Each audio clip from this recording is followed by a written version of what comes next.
Senator Bill Frist, Dr. Marquinta Harvey, who we just heard, Dr. Zainab Okolo, who is the Senior Vice President of Policy, Advocacy, and Government Relations for the JED Foundation, Dr. Ruth Shim, who is the Luke and Grace Kim Professor of Cultural Psychology at UC Davis, and Mandy Spears, who is the Deputy Director of the Sycamore Institute. Without further ado, I will hand it over to Senator Frist.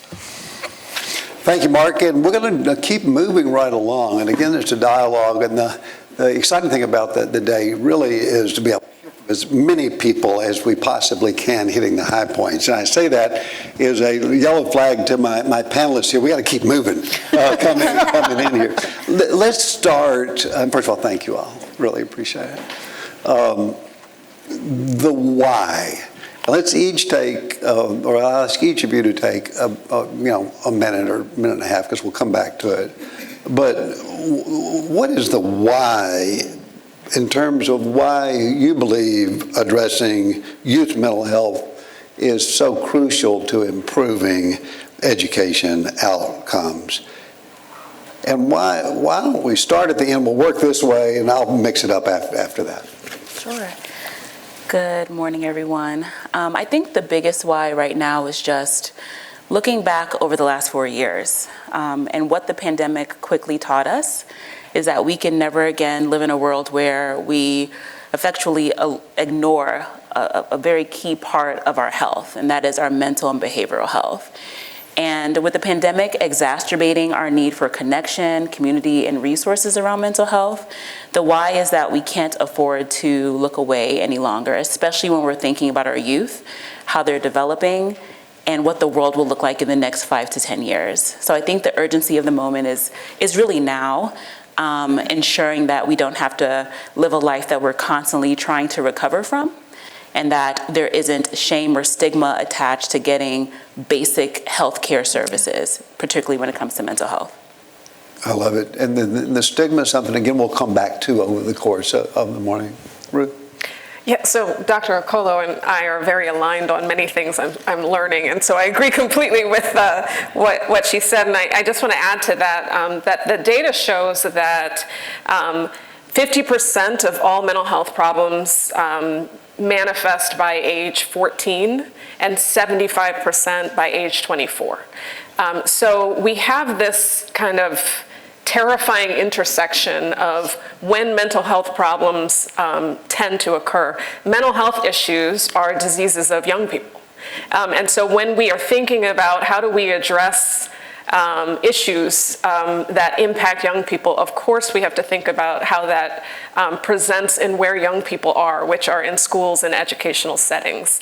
And then we have to kind of layer on all of this complexity that we're going to spend some time getting into. But I think that we have traditionally not spent enough time thinking about that intersection and thinking about how important it is to go to the source and to the places where we're most likely to see mental health issues manifest. Very well said. Yeah. Well, I think given all the trends that we've heard about and how much we all care about educational outcomes, I think it would be really difficult to talk about one without talking about the other. Mm-hmm. And I think we'd be unwise to ignore either if we want to accomplish all the things that I think most of us would like to accomplish for our state. So when kids, are struggling with things like anxiety and depression and stress, they can't concentrate, they can't retain information. It's going to affect their relationships and even the way that they respond to things. And we also know that it actually affects brain development in a way that can snowball and impact the way that, their health and their happiness and their economic success all throughout life. So at Sycamore, we came up with sort of this framework to help us, remind ourselves of really what we're working towards and also how complicated and interconnected all of these issues are. And we call it the Roots of a Thriving Tennessee. And those are the opportunity for people to have good health, social and economic well-being, and the chance to make meaningful contributions to society. And I don't think that we could achieve any of those things if we don't help children thrive both in and outside of the classroom, and that includes mental health. Dr. Harvey. Thank you. I agree with all of the panelists. Mental health is definitely a concern of our youth, and we must move forward and really think deeply about these problems because the stigma associated with it, we haven't had the research dollars or the research efforts that are needed in order to push this forward. So we're playing catch up now because of the stigma. And we're realizing that in order to have a healthy community, that starts in childhood. That's the base. So we need a healthy community and productive citizens. And if our children are facing an exasperating amount of mental health issues, then that makes that foundation less stable. So in order to help our children and also help our communities, then we must put the efforts forward. I think what you've just heard in terms of the why and the concentration of this particular age and the stigma coming in and the importance of having this sort of research that all of you represent in your writings, Ruth, which we looked at earlier on the screen, and Dr. Harvey talked about.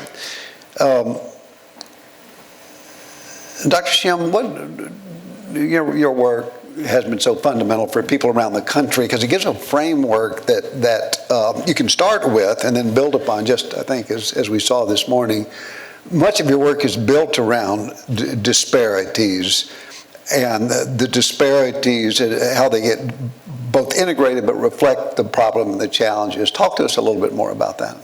Yeah, and that's a really complicated thing. I'll try to kind of distill it down a little bit. But you can think about disparities in a lot of ways, disparities and inequities in health and in mental health, and thinking about the idea that differences in health outcomes have a lot to do with not what we kind of traditionally think about. We traditionally think about differences in mental health outcomes as relating to kind of personal choices, stigma that people have about mental health treatment.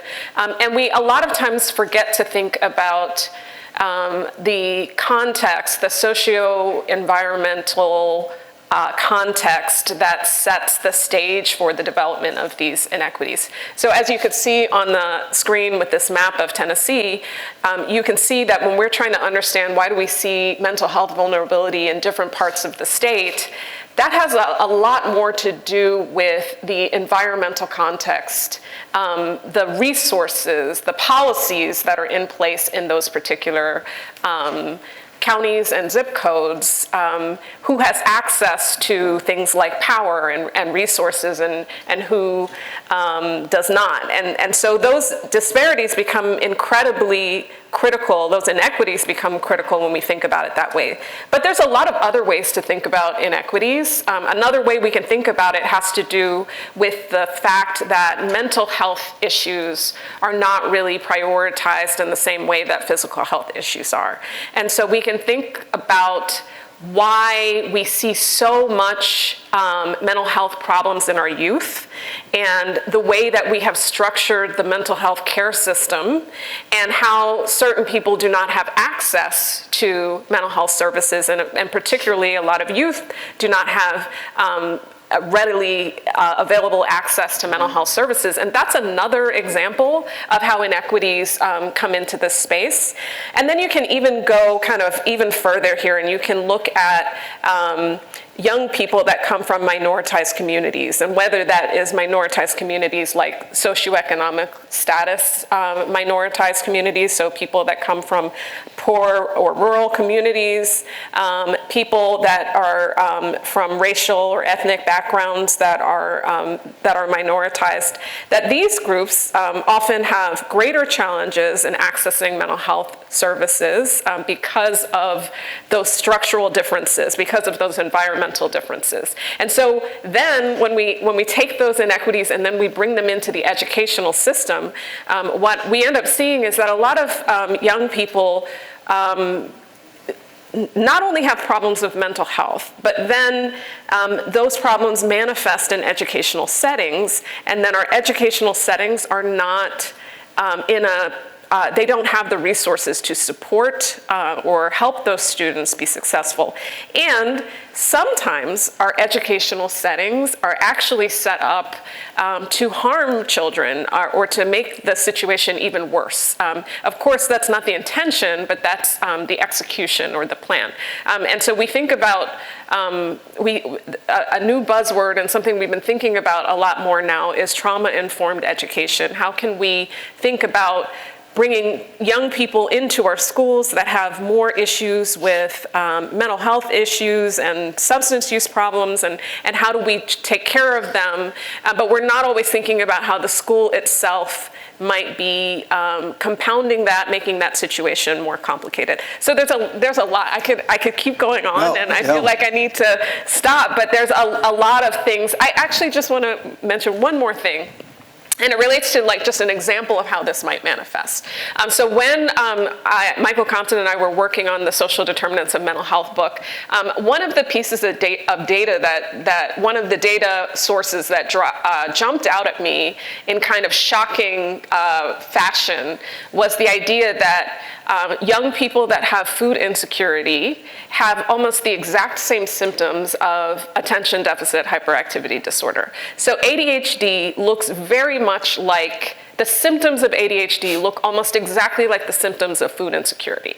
And yet we don't traditionally screen for food insecurity in educational settings, and we don't really have sources of support for how to get young people food in these educational settings. And therefore, we're trying to funnel people into the system and say, let's diagnose their ADHD and treat them with a stimulant, when we could have solved this problem if we understood the problem more clearly. We could have solved this problem by screening and providing appropriate food and resources for young people. I think this aspect of the conversation of disparities and environmental factors, let's stay on it. I think you really sort of set the stage for that. And I guess Dr. Okolo and maybe Mandy, and we heard Dr. Harvey's presentation with the presentation of the data and disparities across Tennessee. Take us a little bit further in how you see this interplay that Ruth has sort of set the table for of environmental factors, community resources, impacting outcomes, mental health, and ultimately success in the classroom. Dr. Okolo. Absolutely. So first, at the JET Foundation, the work that we've been leading for the past 25 years includes in our impact framework. So we've been working with college campuses to really create communities and cultures of care on campus to address mental health. And as you can imagine, 25 years ago, the stigma that followed any youth that spoke up about needing specifically behavioral health, mental health resources, oftentimes led them to leaving college. And it wasn't an indicator of their ability, their smarts, their IQ. It was the impact of what happens when a culture rejects you when you make known your resources. And again, going back to what I mentioned earlier about the pandemic, what we also learned during the pandemic was that trauma has a very long tail, and stigma has very deep roots with huge implications both societally and a bit of a breakdown when it comes to cultural nuances. And what do I mean by that? When we think about the populations that oftentimes are minoritized, and when it comes to resourcing, that is synonymous with ignored, these are the populations that oftentimes deal with what Dr. Shim just mentioned around food insecurity, housing insecurity, that looks a lot like mental health crises. And what does that mean when they have resource opportunities that are just simply unmet? And so one of the ways that we look at this as an opportunity in terms of working and making that connection on campus is to ensure that mental health resourcing and our messaging around mental health is not just the job of the counseling center. So when we come on a campus, we immediately equip our institutions with two things. Number one, an assessment that clearly allows the institution to see where are we in addressing the needs of our youth. And then we immediately engage a broader swath of campus key stakeholders, everyone from counseling center to faculty folks to folks in the president's cabinet and office, to really have an all hands on deck approach to how we're looking at this work. Because what we know is that no matter how many counselors that you have on campus, and what we knew from data in terms of the mental health resource shortage and the workforce shortage, is that even if you have a 1-to-1 ratio counselor to student ratio across all of your state institutions, if stigma is still present and there isn't an awareness or a cultural adaptation around how we look at mental health, students will not come. They'll leave your institutions, they'll leave the money that they've invested, their time that they've invested, and they will walk away. And so the big lift around this is ensuring that there is a cultural awareness around the importance of this work. What's interesting in this time is that we're having to build as we climb. We went from complete stigma to deciding that this is an important issue across the nation, to policy makers and key stakeholders and investors demanding answers around short-term services, how we can best address some of the suicide challenges that we have. And we're just simply in a season right now as a nation where we are essentially learning as we grow. So a lot of the data that we're hoping to see to make some of these larger scaling decisions will not be out for the next decade. And that is not to say that we can't do anything. We do not have to be frozen in place. There are things that we know. We do know that if we can find and if we can create access to assessment, meaning if students can be diagnosed even before the age of 14, that they have a likelihood of a much healthier future when it comes to being able to persist in college, to go on and gainful employment and continue to contribute to society, even with their mental health challenges. We also know that systems thrive on key pieces of information, and what we have right now is enough. According to the CDC, currently, suicide is the second leading cause of death for 10 to 15-year-olds. 10 to 15-year-olds. For me, that's all the data I need to move forward with a sense of urgency, because that's the generation that we're inheriting. These are the students that are coming to our colleges. In a more recent report, the State of Higher Education report with the Lumina Foundation and Gallup showed that stress and mental health are the #1 reasons that we even had an enrollment crisis in the last 2 years. That was above COVID. That was above food insecurity, housing insecurity, cost of living. All of that was tapered in comparison to students simply wanting to understand what was happening to them emotionally and mentally. And if we could address that by, again, having these kinds of conversations, and that's why I'm so excited that Tennessee is taking the lead and not turning away, not turning a blind eye from this opportunity, but if we can lean into the crisis by giving it language and sharing the opportunity, I think that we can go a lot further faster. Good. No, thank you. Mandy, in terms of interplay of these environmental factors from your perspective and that of the Sycamore Institute, what would you add? Well, so I sort of shared with you kind of what our vision is, what would make us pack up and go home and close down the Sycamore Institute. Yeah. Well, we're a public policy research center.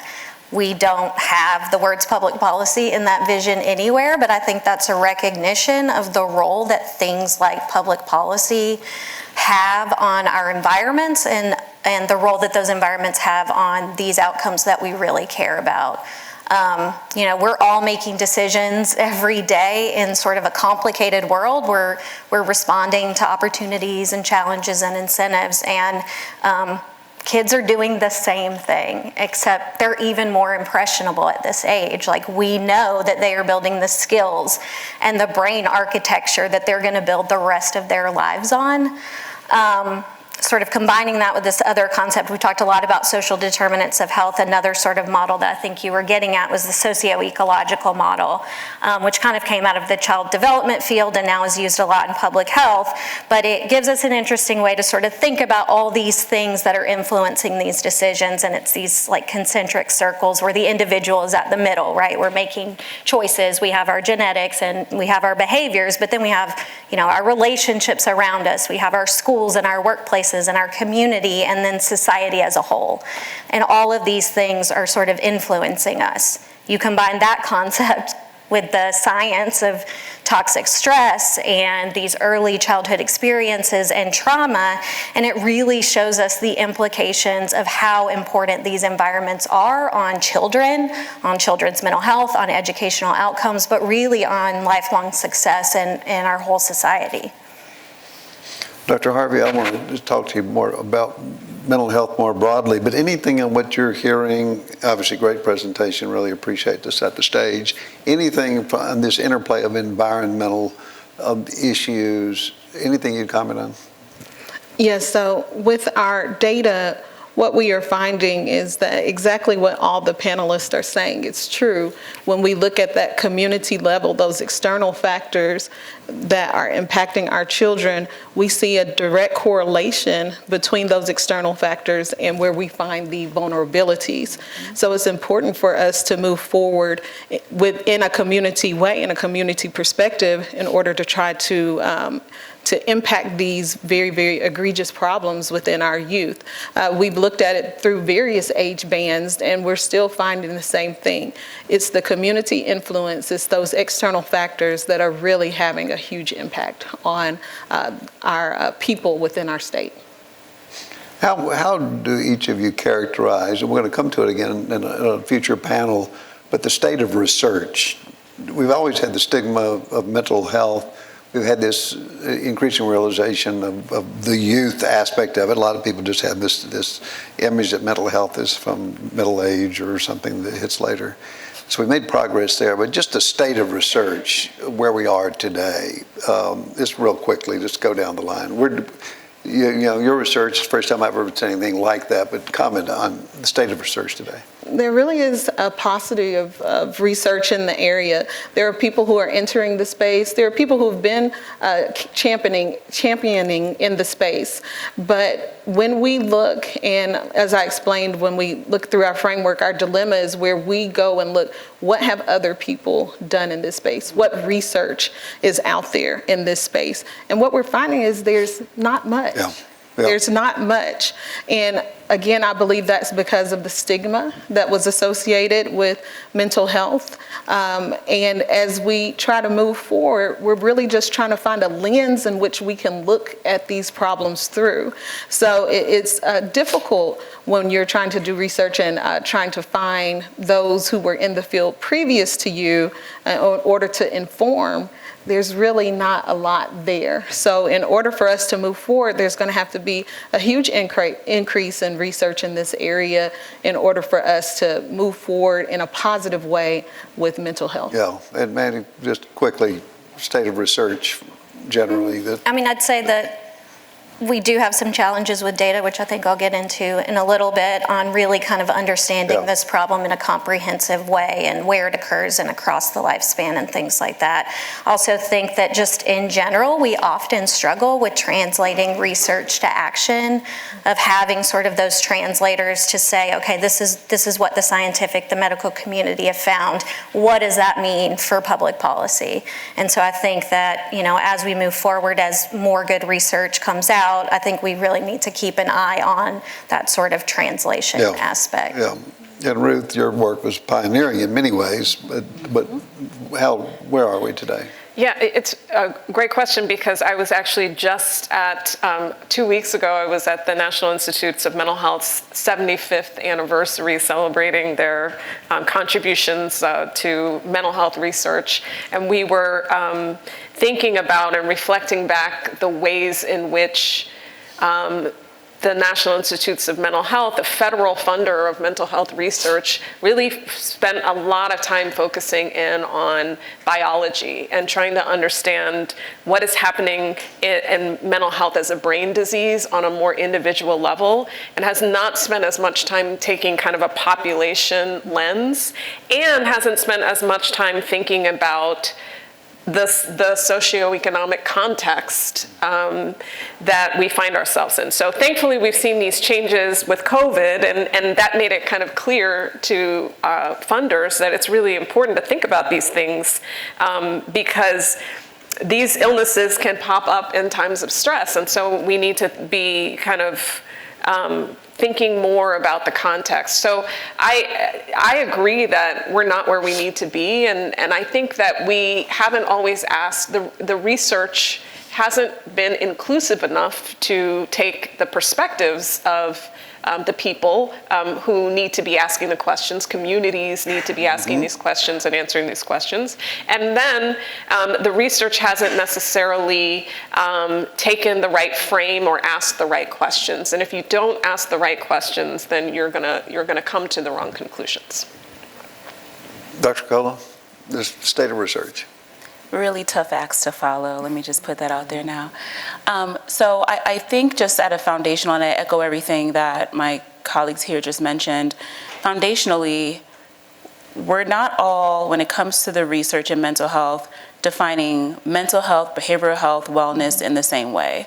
So mental health literacy for me is at the top of my list because it defines not only our lens by which we work with, as Dr. Harvey mentioned, but also it defines our North Stars, right? So for a couple of years now, when folks talk about mental health, you'll hear people use sentences like, I don't have mental health. Sir, ma'am, they, them, yes, you do. We all do. And if you knew how to define that, you would take a more spectrum approach about where your mental health was, for example. And we see this in a lot of data. If you look at data from 10 years ago around how folks even talked about mental health, for a lot of even researchers, because mental health was stigmatized, it doesn't show up. So what shows up are things like behavioral health and wellness, gut health connections to brain health, and those are all relevant and necessary, but literacy is really the foundation that allows us to measure the same things and hopefully measure the same impact to our strategy. Thank you all. As I opened today, the research is so fundamental to really stimulate thought, to have a foundation to work. And just as you described, the pandemic did kind of open people's eyes to what our eyes should have been open to long ago, but gives an opportunity from a research standpoint. Again, we'll talk about that over the course of the day. Mandy, let me come back. The Sycamore Institute's report on child and adolescent mental health in Tennessee really did give us some valuable insights into the state's challenges. Any other key findings that you'd like to share? Again, people will be looking at the report in more detail. Any of the other key findings we should bring out this morning? Yeah, I think better data. So kind of the thing that we're good at oftentimes is like going into a dark room and sort of, switching on all the lights. Let's bring all the information together in one place. So we went out, we found, all the state and national data sources on the state of, child and youth mental health, and there is a lot out there, but they give us some insights. We can see that kids are struggling in ways that, either prior generations didn't or couldn't express. We see that there are some very nuanced differences across different types of groups, whether it's geographic or socioeconomic or racial or gender. And we see that, we do rank poorly in some areas, but for the most part, Tennessee is pretty in line with national trends. So these challenges are not unique to Tennessee. But we really don't have a comprehensive picture of what is going on across all ages, with very detailed, sort of a detailed geographic picture, or across time periods even. And certainly no common language. We have different data sources with different definitions, sometimes clumping things together like ADHD with depression, with eating disorders, all in one measure. Sometimes we're asking about official diagnoses. Sometimes we're asking about, how have you felt in the last 30 days? So it's really hard to get like a good detailed picture.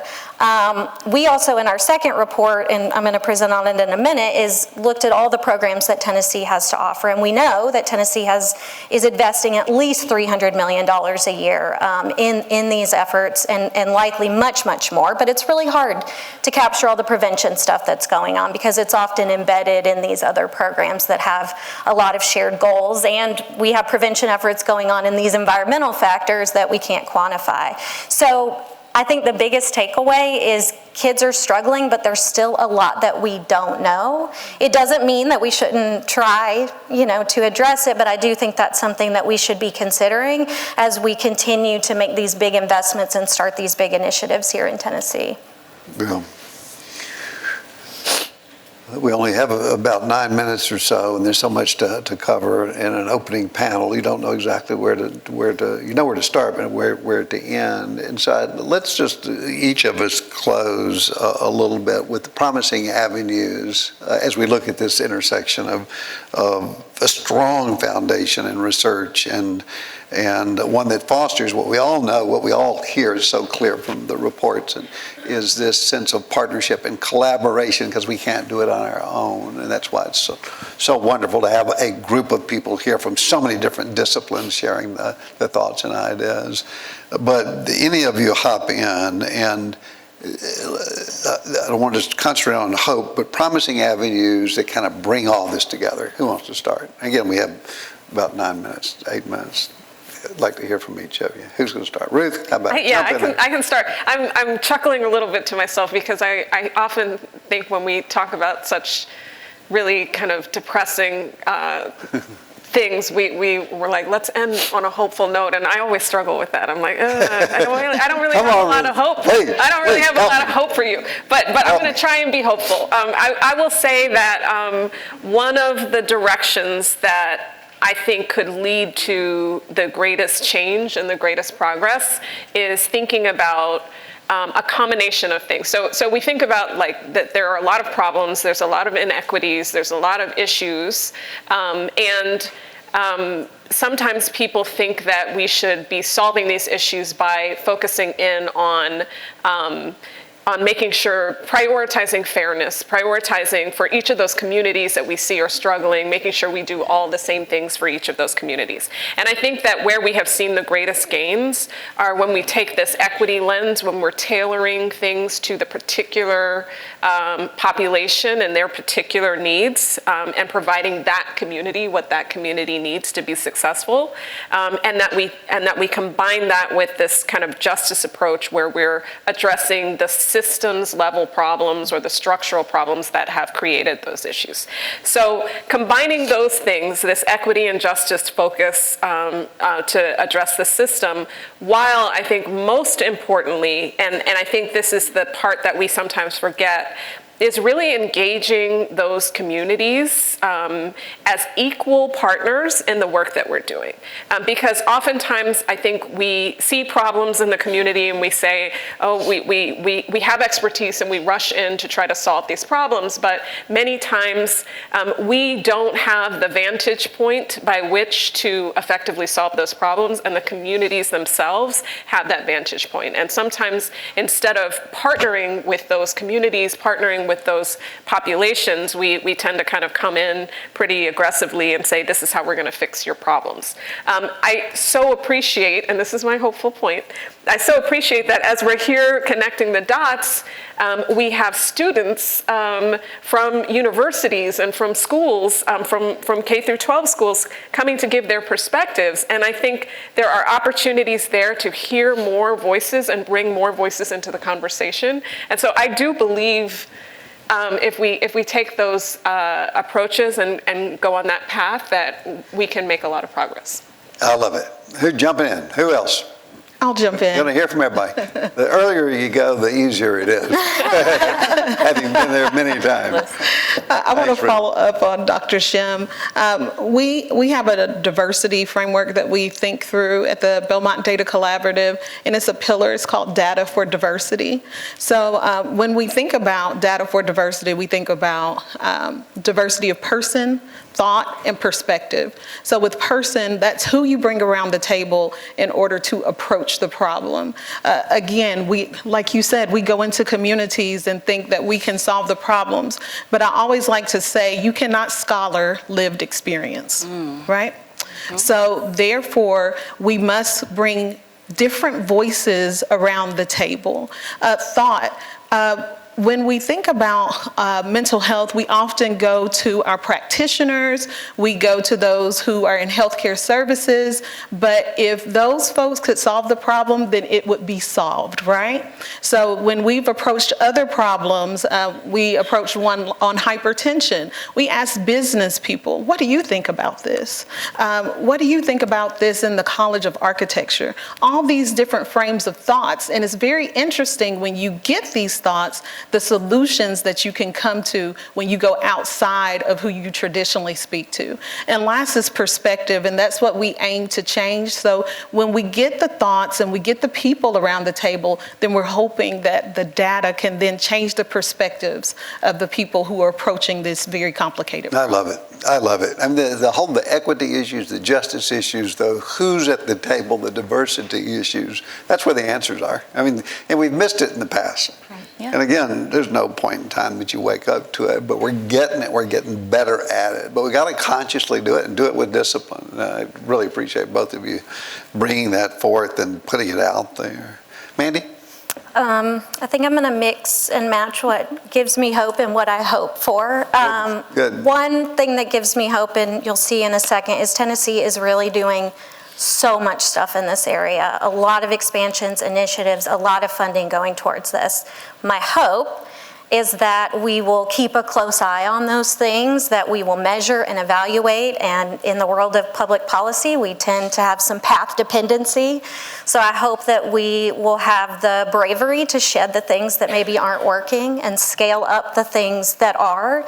I hope that we continue this collaboration. I hope that we continue to break down silos between things like, already we're talking about silos between sectors, but between things like physical health and mental health, between silos between these sort of like niche initiatives for very specific kind of mental health concerns, because that's just not how kids' brains work. I hope that we don't ignore the elephant in the room, which is the healthcare system and healthcare payers. Schools are important, but the policies the things that we decide to cover, how much we're paying for those things, have a huge importance on the ecosystem for mental health care. And then I have hope because of events like this, and because important people like you want to talk about this, because when you talk about things like this, people listen. I just hope that we can sustain that interest, because this is going to continue to evolve, because new generations are going to face new worlds and new problems. So I hope it's not a thing we care about today because of the COVID pandemic, and then we move on to the next thing tomorrow. Yeah. Yeah, the who's giving the message, the how we're giving the message, the policy, which takes things to scale. And that's why the policy component is so important. We want to shine the light, and it's how you get more people involved that we just can't reach directly. Dr. Okolo, you kind of put it all together, and you're going to get the final words here. You got a little challenge. You got to give your message and then give us a little summary here. But thank you. What do you think? Lucky me. So I think my hope is really in the moment that we have right now. So what the pandemic did is it gave us a crisis that opened up a huge policy window, right? But one thing about windows that I know is that they shut. And unless you have the right scaffolding, the right framing in place to hold them up, it will close on itself. But the confidence that I have is that we're serving a generation, shout out to Gen Z, that is the most informed, clearly demanding generation that I think we've seen in our time. and this is coming from an old millennial, so excuse me, because we're seeing a generation say, I'm no longer willing to engage with our usual business as usual systems unless you address the things that I'm saying I need, right? This pales in comparison to, for example, when I was in college, if the professor didn't give us a study guide, I would never be brave enough to go ask for one. I would just assume that put me on the radar, I might get, not this generation, okay? They want the outline, they want the framework, and they're clear about what it is they want, which is exciting because it gives us a path to best serve them. The other piece of hope that I have is that at the JET Foundation, having done this work for 25 years, we have data that shows that our strategy is actually more statistically significant than we could have guessed. And we have an impact framework report coming out in April that really does tell the tale of what happens when you work directly with campuses, what does success really look like, and how does centering mental health resourcing and strategies help with things like enrollment, persistence, and graduation, because we want to send folks into the workforce healthy and stable and aware of themselves. And then finally, and I'll echo what a few of my colleagues have already said, conversations like this, where it levels the playing field for us all. I have not met a politician, I have not met a faculty member, a student, a teacher, a parent that hasn't been touched by mental health in some way or another.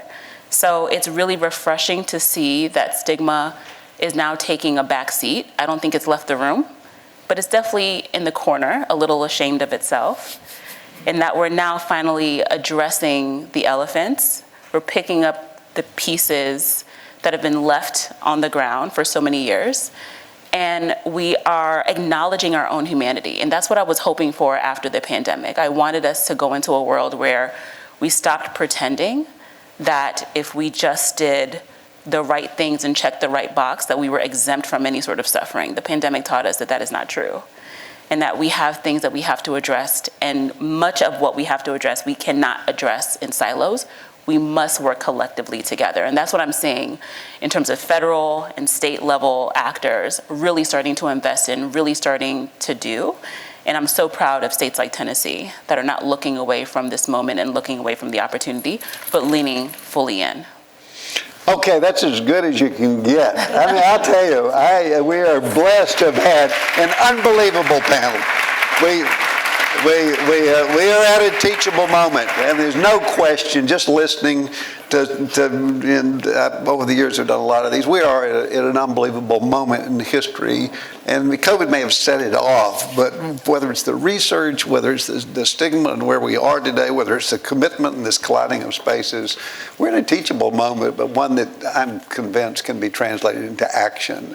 And I think what you presented and the breadth of what you presented has really set off the day in a great way. One more round of applause, and then Marquinta, there you are.